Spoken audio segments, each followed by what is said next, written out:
I exposed my fake daughter-in-law in front of the whole family at Christmas. She never disrespected me again. I watched Jessica pour what she thought was the final nail in my coffin, a recording of me supposedly admitting to having dementia. What she didn't know was that I had been recording her for months. And tonight, Christmas night 2023, in front of my entire family, I was about to destroy the woman who tried to steal everything I had built in my 65 years on this earth. But let me start from where this nightmare began, because you need to understand exactly how calculated this woman really was. 5 years ago, when my son Michael brought Jessica home for Thanksgiving, I knew something was off. Not in that typical mother-in-law way where you think nobody is good enough for your baby boy. No, this was different. This was the kind of cold recognition that comes when you've lived long enough to spot a predator from across a crowded room. She was beautiful, I'll give her that. 28 years old, blonde hair that caught the light just right, and a smile that could disarm a saint. But her eyes. God, her eyes never matched that smile. When she looked at me, I saw calculation. When she looked at Michael, I saw dollar signs. When she looked at my grandchildren from my daughter Sarah's first marriage, I saw obstacles to be removed. Michael was smitten. Completely, utterly infatuated. At 35, he had never been married, and Jessica knew exactly how to play the role of the woman who would finally make him settle down. She had studied him like a term paper, learned his weaknesses, and exploited every single one of them.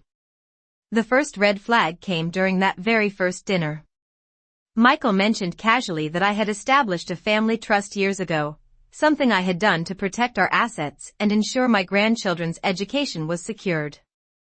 Jessica's fork paused halfway to her mouth for just a split second, but I caught it. The way her breathing changed. The way her pupils dilated slightly. It was like watching a shark catch the scent of blood in the water.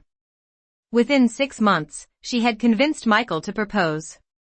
The wedding was a lavish affair that I paid for, because Jessica came from humble beginnings and her family couldn't afford much. At least, that's what she told us. Later, I would discover her family had plenty of money, they just refused to spend it on someone they knew was trouble. What really bothered me was how she immediately began creating distance between Michael and the rest of us. It started small. Scheduling their weekend visits for times when Sarah and her kids couldn't make it. Suggesting that holiday dinners should be more intimate, just the immediate family. Making comments about how Michael worked so hard and deserved relaxation time without the stress of big family gatherings. But the real manipulation was more subtle. She would agree to family events with enthusiasm, then create drama or emergencies that required Michael's immediate attention. A sudden migraine that needed him to take her home early. A work crisis that somehow always happened right before family dinners. A friend having an emotional breakdown who desperately needed Jessica's support, and of course, Michael had to drive her. Michael, bless his heart, never saw it. He was so grateful to finally have found love that he couldn't see how Jessica was systematically isolating him from everyone who actually loved him. Then came the babies. 2 beautiful children in 3 years, Emma and Jake. And this is where Jessica's true nature began to show itself more clearly. She used those children as weapons. Emotional hostages in her war against our family's closeness. Suddenly, I couldn't see my grandchildren without Jessica's permission. If she was angry about something, usually some imagined slight, she would withhold visits. If I tried to give the children gifts or take them somewhere special, Jessica would create reasons why it wasn't appropriate. The children learned to walk on eggshells around their own mother. Emma, now 7, had developed this nervous habit of checking Jessica's facial expression before speaking or laughing. Jake, at 5, had become unnaturally quiet for a boy his age. It broke my heart to watch them shrink themselves to avoid their mother's sudden mood swings. But Jessica was careful. She never lost her temper in front of Michael. Never raised her voice around other adults. She saved her cruelty for private moments with the children, or for times when it was just her and me. Like the afternoon she came to my house with the kids, ostensibly for a playdate while Michael was traveling for work. We were sitting in my kitchen while Emma and Jake played in the backyard, and Jessica looked at me with that false sweetness she had perfected. "Margaret," she said, "I've been thinking about your living situation here. This house is so big for just one person. Have you considered that it might be time to look into some kind of senior community? Somewhere with people your own age, activities designed for your stage of life?" I was stunned. This was my home. The house my late husband Robert and I had bought 37 years ago. The house where we had raised our children, hosted countless Christmas mornings, celebrated birthdays and anniversaries. The house where Robert had died peacefully in his sleep just 3 years earlier, holding my hand. "I'm only 65, Jessica," I said. "And I'm in perfect health. Why would I want to leave my home?" She tilted her head with that practiced expression of concern. "Oh, I didn't mean immediately. But you know, planning ahead is so important. And honestly, Margaret, we've all noticed you've been a little more forgetful lately. Little things, but still. Michael and I just want to make sure you have the support you need as you get older." That's when I realized what she was doing. She was planting seeds. Creating a narrative about my mental decline that didn't exist. Testing the waters to see how I would react to the suggestion that I was becoming incompetent. But I played along. I acted confused about a few things she mentioned. I pretended to forget a conversation we had never actually had. I wanted to see how far she would push this narrative. What I discovered was terrifying. Jessica began documenting every instance of my supposed confusion. She would ask me complicated questions and then act concerned when I asked for clarification. She would reference events that never happened and then express worry when I didn't remember them.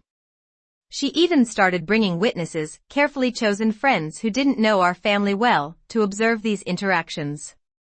But her biggest mistake was underestimating me. Jessica had done her research on Michael, on our family's financial situation, on our social connections. But she had never bothered to really investigate who Margaret Thompson actually was before I became a wife and mother. What Jessica didn't know was that before I married Robert, I had been a forensic accountant for the IRS.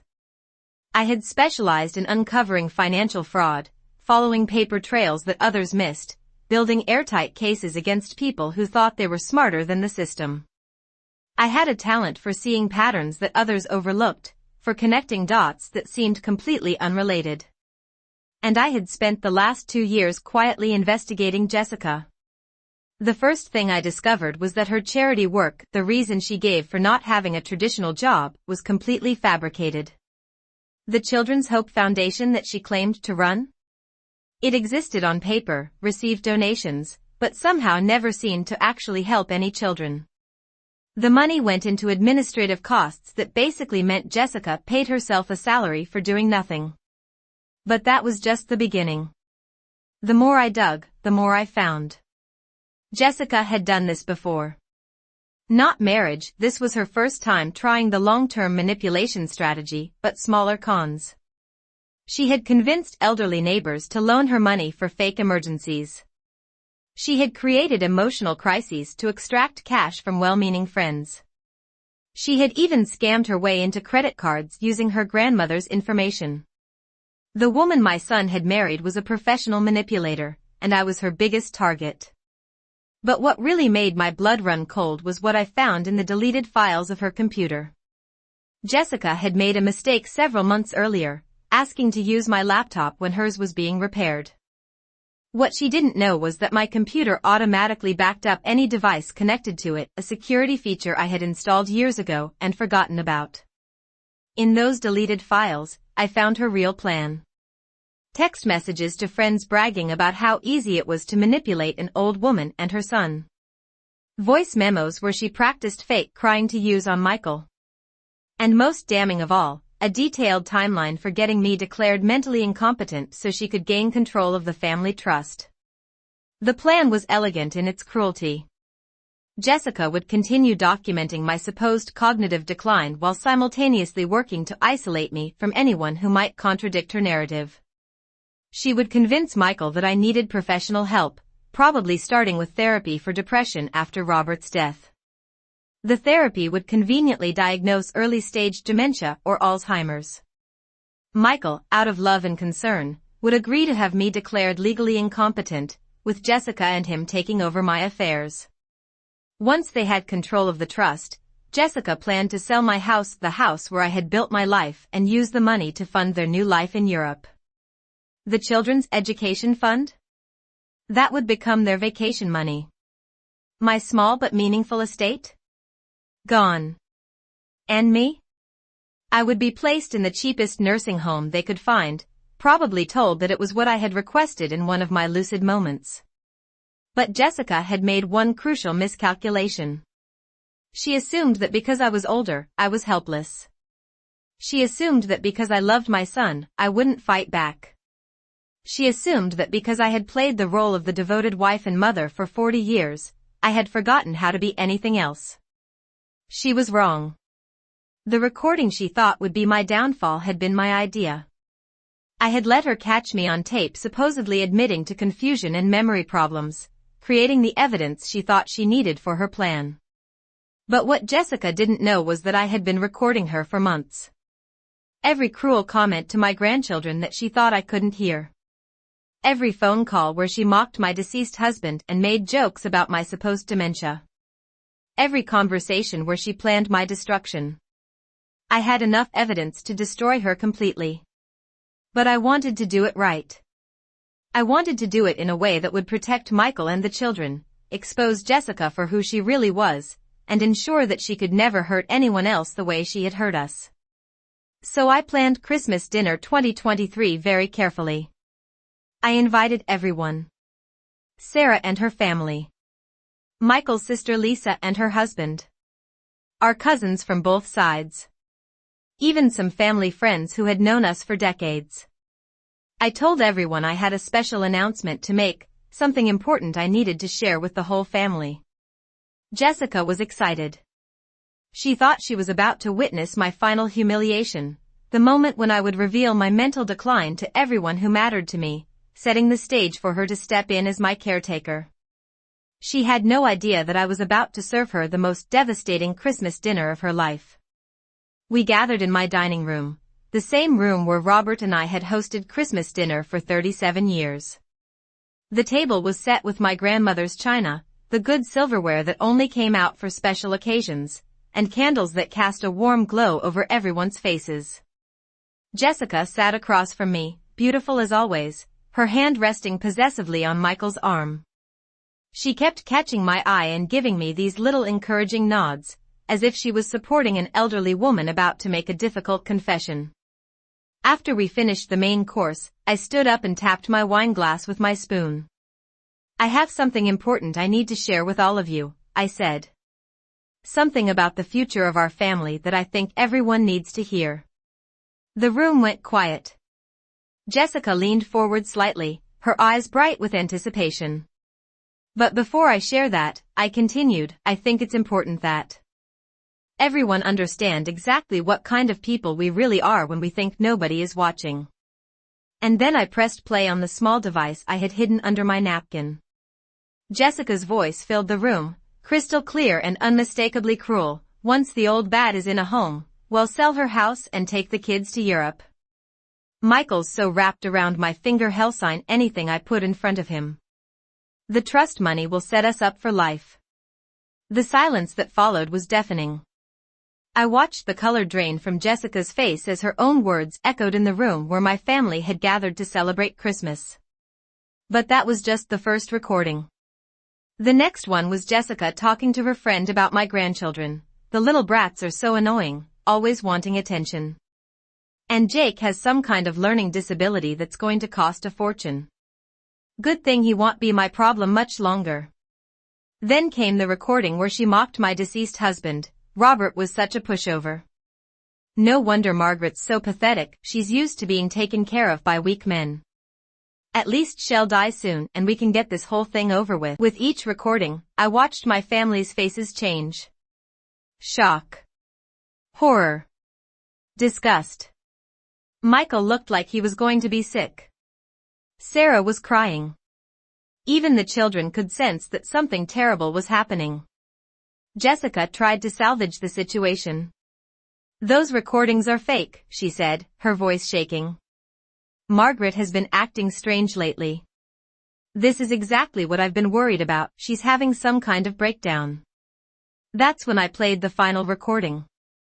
The one where Jessica coached her friend on how to manipulate elderly people. "You have to be patient.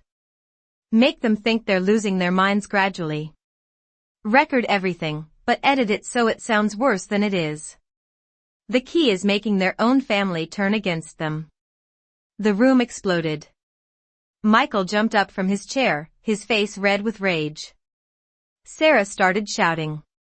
Even my normally calm nephew stood up and demanded an explanation. But I wasn't done. "Jessica," I said calmly, standing in my own dining room surrounded by the people who actually loved me, "you forgot something important when you decided to destroy my life." She stared at me, her beautiful mask finally slipping to reveal the ugly truth underneath. "You forgot that I spent 20 years investigating people exactly like you. And you forgot that old women like me didn't get to be old by being stupid." Then I handed out copies of everything I had discovered. Bank records showing her fraudulent charity. Tax documents proving she had been stealing money for years. Screenshots of her text messages bragging about manipulating Michael and planning my destruction. And the piece de resistance, a complete timeline of her previous cons, including contact information for her other victims who were very interested in pressing charges. The legal documents were already filed. The IRS investigation was already open. The fraud charges were already pending. Jessica tried to run. Literally. She grabbed her purse and headed for the door, but my nephew blocked her path while someone called the police. Michael sat in stunned silence, processing the fact that the woman he had loved and planned to spend his life with had been systematically destroying his family for years. The children huddled close to Sarah, confused and scared by the sudden chaos. But the most beautiful moment came when Emma, my 7-year-old granddaughter, looked up at me with those big brown eyes and asked, "Grandma Margaret, does this mean Mommy can't be mean to us anymore?" "That's exactly what it means, sweetheart," I told her. "No one is going to be mean to you anymore." As the police led Jessica away in handcuffs, she turned back to look at me one last time. The expression on her face was pure hatred, but also something else. Respect. Finally, she understood exactly who she had tried to mess with. Michael apologized through his tears. He had been so blind, so manipulated, so completely taken in by her performance. But I didn't need his apologies. I needed him to learn from this, to protect his children, and to never let anyone isolate him from his family again. The next few months were a whirlwind of legal proceedings. Jessica was convicted on multiple counts of fraud, conspiracy, and financial elder abuse. Her fake charity was exposed in the local news, and several other families came forward with similar stories of manipulation and theft.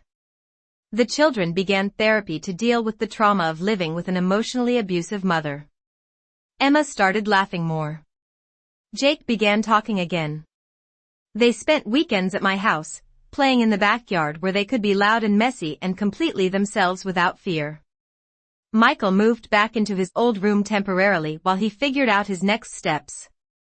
We talked late into the night about how Jessica had manipulated him, about the warning signs he had missed, about how to protect himself and his children from predators in the future. Sarah and I grew closer than we had been in years. She had seen what Jessica was trying to do to me and felt guilty for not intervening sooner. But I reminded her that Jessica was a professional, skilled at hiding her true nature from everyone except her targets. The house felt alive again, full of laughter and voices and the comfortable chaos of family life. The trust remained intact, secure for future generations. The scholarship fund I had established in Robert's name using money Jessica thought she would steal began helping local students pay for college. But the most satisfying moment came 6 months later, when Jessica's appeals had been exhausted and she was beginning her 5-year prison sentence. I received a letter from her, written in the careful handwriting of someone who was trying to manipulate me one last time. Dear Margaret, it began. I know you probably hate me, but I want you to know that I never meant for things to go so far. I was desperate and made terrible choices. If there's any forgiveness in your heart, I hope someday you might find it in yourself to understand that I was just trying to survive in a world that's cruel to women like me. I read the letter twice, then did something that felt absolutely perfect.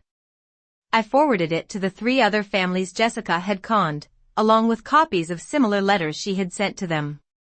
Even from prison, she was still trying to run the same manipulative games. But her victims weren't isolated anymore. We had found each other, supported each other, and made sure that Jessica's parole hearings would include testimony from all of us about the kind of person she really was. You see, Jessica had made one final miscalculation. She thought that destroying one old woman would be easy and consequence-free. She thought that people like me were disposable, forgettable, powerless.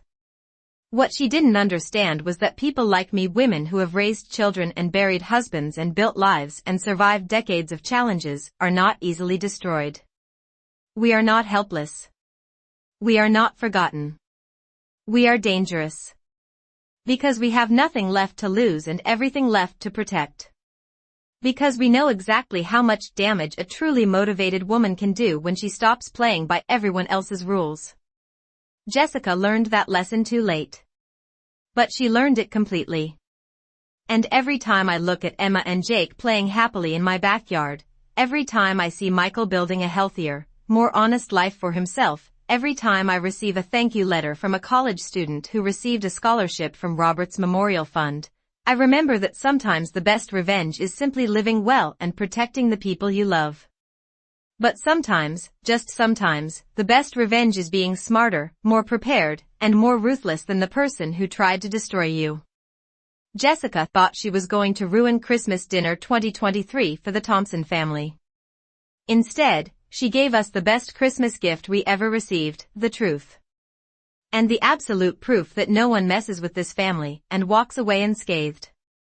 The last I heard, Jessica was working in the prison laundry, earning 27 cents an hour, and asking her cellmate to help her write more manipulation letters to her victims' families. Her cellmate, as it turns out, is serving time for elder abuse. I'm told they get along very well. Funny how life works out that way.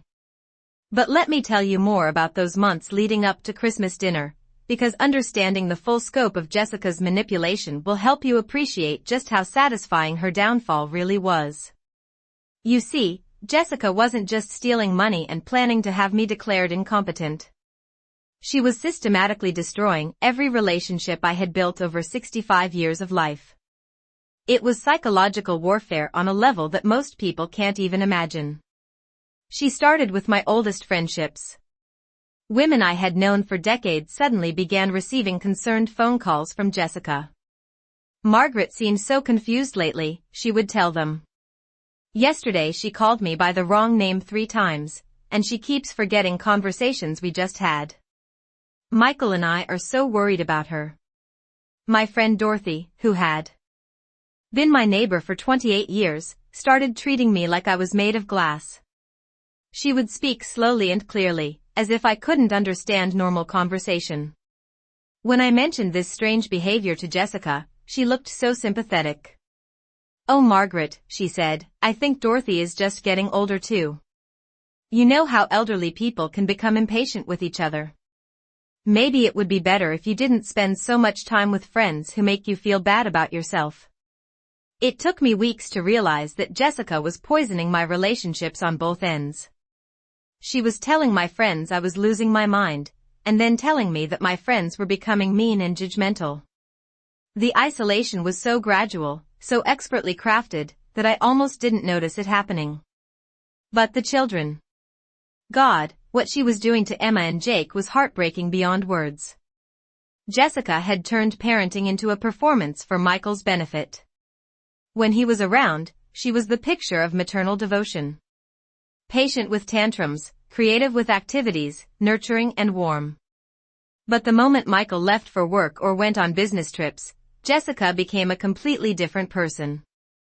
She would ignore the children for hours, leaving them to entertain themselves while she scrolled through social media or talked on the phone with friends. Emma, at 6 years old, had learned to make simple meals for herself and Jake because Jessica couldn't be bothered to feed them properly when Michael wasn't around to witness her mothering skills. The emotional neglect was even worse than the physical neglect. Jessica would make cutting comments about the children's appearance, their intelligence, their behavior. She told Emma that her artwork was messy and embarrassing. She told Jake that his questions were annoying and that smart children knew when to be quiet. But she was careful never to leave marks. Never to say anything so obviously cruel that the children would repeat it to their father. Instead, she created an atmosphere of constant anxiety where Emma and Jake never knew which version of their mother they would encounter on any given day. I started documenting this behavior during my visits. I would arrive early for planned babysitting sessions, letting myself in with the key Michael had given me years earlier. What I found was horrifying. Children eating cereal for lunch because Jessica couldn't be bothered to make them real food. Emma doing homework alone at the kitchen table while Jessica watched television in the living room, shouting at her to be quieter when she asked for help. Jake sitting by himself in his room, quietly playing with toys because he had learned that being visible often meant being criticized. The worst incident happened on a Tuesday afternoon in October. I had come by to pick up Emma for a dentist appointment that Jessica had forgotten about. I let myself in and heard raised voices from upstairs. Jessica was screaming at Jake because he had accidentally spilled juice on her laptop keyboard. Not shouting, screaming. Calling a 4-year-old boy clumsy and stupid and worthless. When I reached the top of the stairs, I saw Jake backed into a corner, crying silently, while Jessica towered over him with her face twisted in rage. The moment she saw me, her expression changed completely. Instantly, she was the concerned mother dealing with a minor accident. "Oh, Margaret," she said with a laugh that sounded forced even to my ears. "Jake had a little spill, but it's no big deal. Accidents happen, right, sweetie?" Jake looked at her with such confusion and fear that it nearly broke my heart. He was trying to understand how the screaming monster had instantly transformed back into mommy. That's when I knew I had to do more than just document Jessica's behavior. I had to actively gather evidence that would hold up in court, because those children were going to need protection that went beyond my ability to provide it. I consulted with an old colleague from my IRS days, a woman named Patricia who had transitioned into private investigation work, specializing in domestic cases. She helped me understand what kind of evidence would be most useful and how to gather it legally. We installed tiny recording devices in my house, places where Jessica often brought the children for visits. We set up a secure cloud storage system for everything I documented. Patricia even helped me understand the legal framework for reporting child emotional abuse in our state. But the most damning evidence came from Jessica herself. You see, Jessica was so confident in her manipulation skills that she had begun documenting her own behavior. She kept voice memos on her phone, practicing her performances for Michael. Rehearsing concerned conversations about my mental health. Working out the exact tone of voice she should use when suggesting that I needed professional help. She also kept detailed notes about her financial plans. How much money she expected to inherit from the trust. What she planned to do with the proceeds from selling my house. Even vacation itineraries for the European trips she planned to take once she had eliminated me from their lives. The truly chilling part was how she wrote about the children. In her private notes, Emma and Jake were referred to as complications and expenses. Jessica had calculated exactly how much money they would cost to raise and had already decided that boarding school in Europe would be the most cost-effective solution. She planned to take them away from everything they knew, their extended family, their friends, their familiar environment, and abandon them in institutions where she would only have to see them during holidays. But Jessica's biggest mistake was her arrogance about technology. She assumed that because I was older, I was technologically illiterate. She had no idea that I had been updating my computer skills for years, attending classes at the community center, learning about digital security and data recovery. When she asked to use my laptop that day, she never imagined that I would be able to access her deleted files, her private cloud storage, her archived email messages. She thought she was dealing with a helpless old woman who barely knew how to send emails. Instead, she was dealing with someone who had spent decades following digital paper trails for the federal government. By November, I had enough evidence to destroy Jessica's life completely. But I wanted to be strategic about it. I wanted to make sure that when I struck, it would be decisive and irreversible. I started by consulting with lawyers. Not just any lawyers, I reached out to the best family law attorneys in the state, the ones who specialized in cases involving financial fraud and child welfare. I wanted to understand exactly what legal options Michael would have and how to ensure the children would be protected. I also began laying groundwork for the financial aspects of my revenge. Jessica thought she was going to inherit control of a substantial trust, but what she didn't realize was that I had been quietly restructuring my estate for months. The family trust was moved into an irrevocable foundation focused on education and child welfare. My house was transferred into a life estate arrangement that protected it from any future manipulation. My personal assets were reorganized in ways that made it impossible for anyone to access them without my explicit consent and the oversight of independent trustees. By the time Christmas approached, Jessica's entire plan had already been systematically dismantled. She just didn't know it yet. But I wanted more than just legal protection. I wanted justice. I wanted consequences. I wanted Jessica to understand that actions have ramifications, and that the harm she had caused to innocent children would not go unpunished. That's when I decided to make Christmas dinner 2023 more than just a family gathering. It would be Jessica's trial, her sentencing, and her public execution all rolled into one perfectly orchestrated evening. I spent weeks planning every detail. Who to invite, where people would sit, how to position the recording equipment, when to reveal each piece of evidence for maximum impact. I even consulted with Patricia about the legal implications of recording conversations in my own home during a family gathering. Everything had to be perfect, because I would only get one chance to do this right. The week before Christmas, Jessica's behavior became almost manic with excitement. She thought she was finally approaching the moment when her long-term manipulation would pay off. She was practically glowing with anticipation of what she believed would be my public confession of mental incompetence. She had even prepared her own performance for that evening. I overheard her practicing in the bathroom during one of her visits, working on her concerned daughter-in-law voice, rehearsing how she would comfort Michael when I revealed my cognitive decline, planning how she would reluctantly accept the responsibility of helping to manage my care. Jessica thought she was about to win the greatest con of her life. She had no idea she was walking into the most comprehensive destruction of a fraud that I had ever engineered. And unlike my cases at the IRS, this one was personal. This one was about protecting my family, my legacy, and two innocent children who deserved better than the monster who was pretending to be their mother. Christmas dinner was going to be very interesting indeed. But before I tell you about that perfect evening of justice, let me share some of the specific incidents that really showed me the depth of Jessica's cruelty, because understanding her complete character will make her eventual destruction even more satisfying. There was the incident with Emma's birthday party. My granddaughter had been looking forward to her 7th birthday for months, talking excitedly about having her friends over for cake and games. Jessica had promised her a princess party with decorations and activities, and Emma had been planning what dress to wear and which games they would play. The morning of the party, Jessica called me in tears. There had been a family emergency, she said.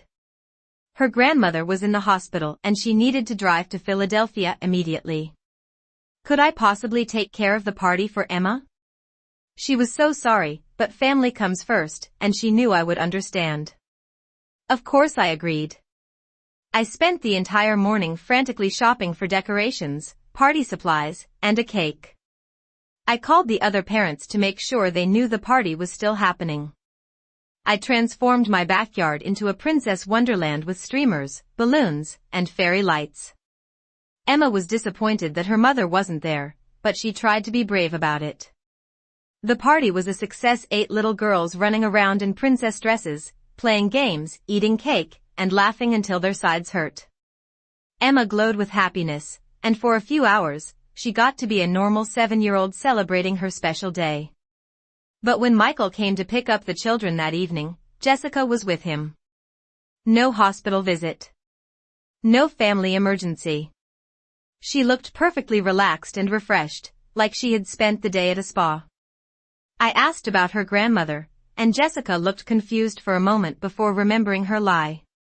"Oh," she said with a dismissive wave, "false alarm. You know how these things go with elderly people. They think every little ache and pain is a crisis." Later, I overheard her on the phone with a friend, laughing about how she had gotten out of dealing with a bunch of screaming kids and their demanding parents. She had spent the day shopping and getting her nails done while I handled what she called Emma's brat parade. Emma heard some of this conversation. I watched my granddaughter's face crumple as she realized her mother had lied about why she missed her birthday party. Jessica noticed Emma listening and immediately switched to her loving mother voice, telling her friend she had to go because her beautiful birthday girl needed attention. But the damage was done. Emma had learned that her mother's love came with conditions and could be withdrawn at any time for any reason. Then there was the Christmas concert incident from the year before. Jake had been selected to sing a solo in his preschool's holiday program. It was a big deal for a shy 4-year-old, and he had been practicing his song for weeks. Michael was traveling for work and would miss the performance, but Jake was excited that Mommy and Grandma Margaret would be there to watch him. Jessica arrived 15 minutes late, making a dramatic entrance that disrupted the program. She had stopped for coffee, she announced loudly enough for other parents to hear, because these things always ran long and she needed caffeine to get through it. Jake spotted us in the audience and smiled so brightly that my heart nearly burst with pride. When his moment came, he walked to the front of the stage and sang his little heart out, glancing toward us for encouragement. But Jessica wasn't watching. She was on her phone, scrolling through social media and occasionally sighing with boredom. When Jake finished his song and looked for our approval, he saw me clapping enthusiastically and his mother completely ignoring him.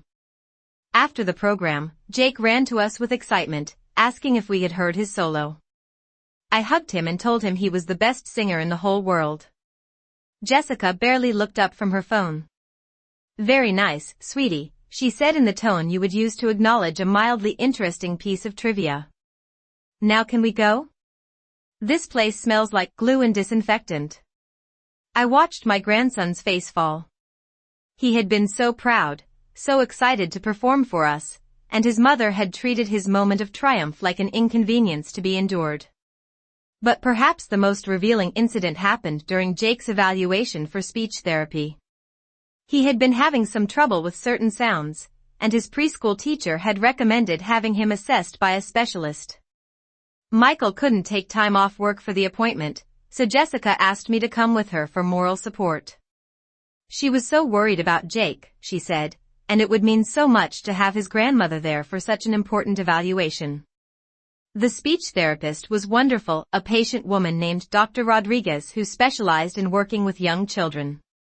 She spent an hour with Jake, playing games that were actually assessments, making him comfortable while she evaluated his speech patterns. Her conclusion was reassuring. Jake had a minor articulation issue that was completely normal for his age and would likely resolve on its own with a few months of simple exercises. She gave us a sheet of fun activities we could do at home to help him practice the challenging sounds. Dr. Rodriguez emphasized that this was not a serious problem. Many children had similar issues that corrected themselves naturally as their mouths developed. With just a little extra attention and practice, Jake would be speaking clearly within 6 months. But Jessica's reaction was telling. Instead of being relieved by the positive prognosis, she seemed almost disappointed. She kept pressing Dr. Rodriguez for more dire possibilities. Wasn't this a sign of a learning disability? Couldn't speech problems indicate developmental delays? Shouldn't Jake be in special education classes? Dr. Rodriguez patiently explained that Jake's issue was purely mechanical. His mouth was still developing the coordination needed for certain sounds. His cognitive development was completely normal, and there was no reason to consider any kind of special intervention beyond the simple home exercises. On the drive home, Jessica was quiet and thoughtful. Finally, she said, "I think we should get a second opinion." Dr. Rodriguez seemed awfully quick to dismiss this. What if she missed something important? I was confused by her reaction. We had just received wonderful news about Jake's condition, and Jessica seemed determined to find a problem that didn't exist. It wasn't until later that I realized what Jessica was doing. She was trying to build a case that Jake had special needs that would be expensive to address.